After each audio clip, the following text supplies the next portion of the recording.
هذا هالشيله من كلمات الشاعر ابو لفظان النوبي الكازمي، مهداه للقايد مازن حسين قهص الجنيدي، اداء طلال القاضي.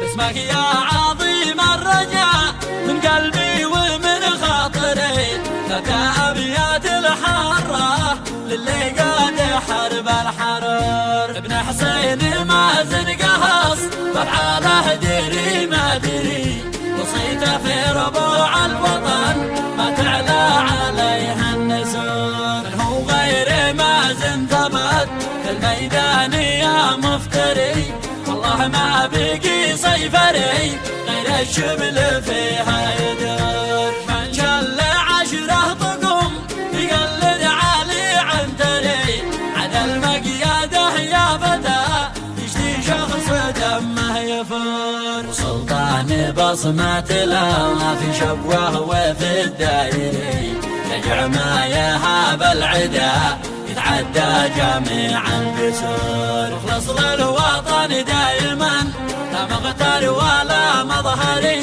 يظهر قوته لا بصر خصمه بان منه ظهور. وخصمه لا سمع جيته يطلع عنده السكري، وان شاف الاسد يرتبش تترع مص عليها الامر. وقوة صدمته ماكنه يعجز منها السمكري، ضرباته تزيل الهدف كامل دون أي كسور. كم من وعل قد نزله بالروسي وبالجتري، والغازين من بندقه ظلوا في الصحاري فرور. اندم قحوم البطل أيضا هو راجل عسكري، الميدان لا هيبته بتهابه جميع الصقور. والفدا راجل عبقري ينصف كل من هو بري، فوقه بندوبه دعشري يعبر لنا والعبور. وينك وين يا حيدره